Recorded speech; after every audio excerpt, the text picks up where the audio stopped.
지금의 검찰 개혁 관련해서도 이재명 대통령께서는 얘기를 했습니다. 근데 참 말을 그럴싸하게 합니다. 그럴싸하게 하는데 그런 표현을 썼어요.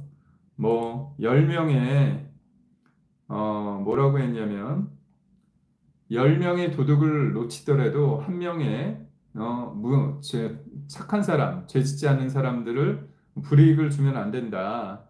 그런 얘기를 했습니다. 그 얘기를 왜 했을까요? 본인이 죄를 짓지 않은 사람, 죄를 짓지 않은 사람이라는 거를 강조하고 싶어서 한 것 같아요.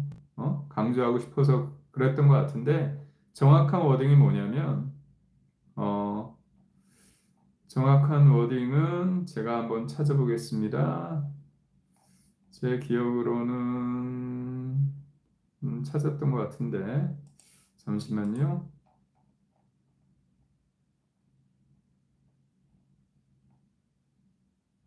음,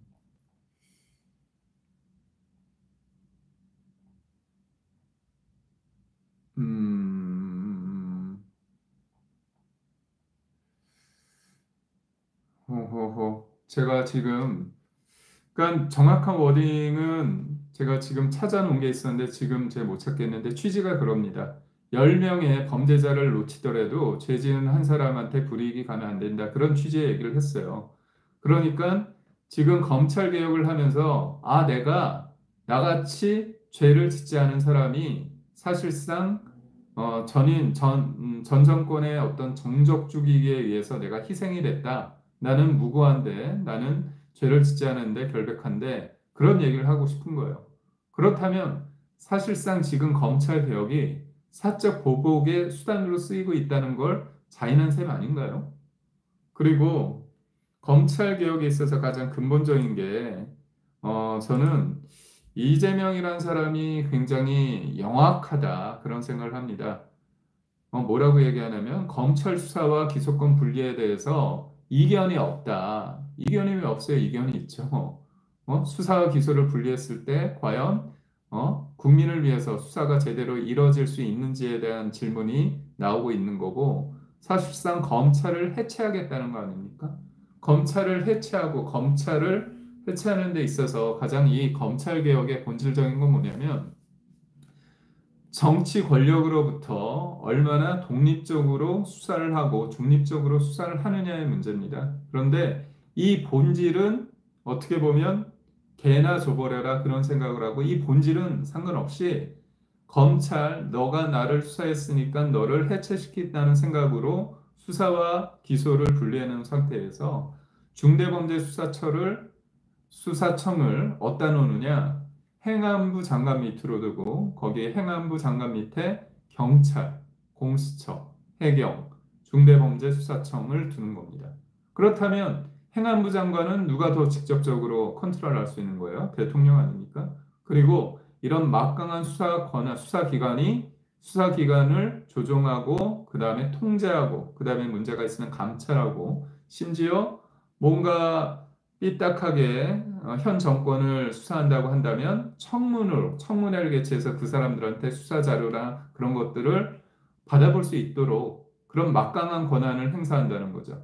그런 권한을 행사할 수 있도록 하는 게 국가수사위원회입니다. 국가수사위원회 국수위를 어디에 두느냐?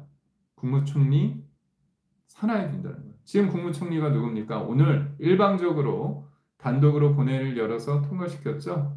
김민석 총리가 됐습니다. 좀 말로는 협치 뭐 야당을 존중하겠다 그런 얘기를 하지만 결국은 본인들 마음대로 마이웨이 하고 있다는 겁니다.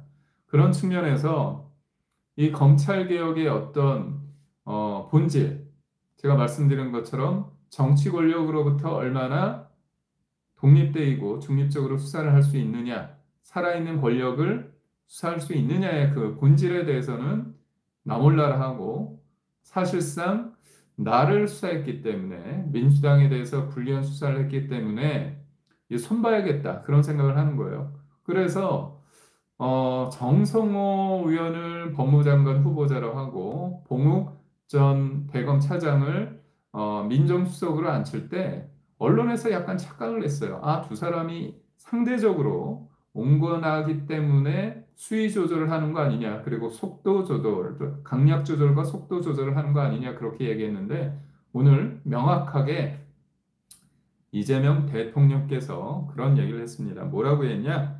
개혁 추진의 주체는 정부가 아니고 국회란 말을 한 거죠. 뭐라고 얘기했냐? 민주당 당권 주자들이 추석 전 검찰 해체를 주장하는 데에 대해서 어떻게 얘기했냐?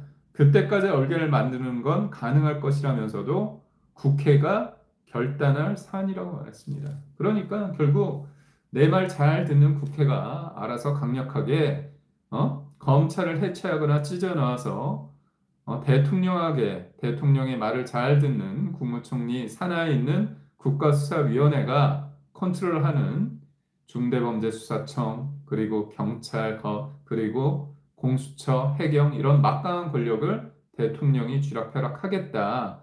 이게 이들이 말하는 검찰 개혁이고 본질은 검찰 개악입니다. 심지어 어떻게 하냐? 법까지 만들었습니다. 원래 검사들에 대해서 징계를 할 때는 파면까지는 징계를 못 합니다. 왜냐? 아니, 검찰총장이나 누군가 징계 수위를 파면까지 한다고 하면 제대로 수사를 할 수 있겠습니까? 살아있는 권력에 대해서 수사를 할 수 있겠습니까? 그러지 못하는 거죠. 그렇기 때문에 그마저도 징계를 파면까지 이르게 하지 못하거든요. 파면은 언제 되느냐? 징계가 아니라 대법원에서 유죄 판단이 나왔을 때, 그리고 헌재에서 파면이 됐을 때, 그때까지만 가능했습니다. 근데 법을 바꿔서 법무부 장관이 검사를 징계하는데 파면까지 할 수 있겠습니다. 법무부 장관은 어떻게 합니까? 대통령이 쥐락펴락할 수 있는 존재죠. 결국 이들이 말하는 검찰 개혁이라는 거는 본질적으로 뭐냐? 내 말 잘 듣는 사람들 위주로 그런 어떤 조직을 만들어서 하겠다는 겁니다.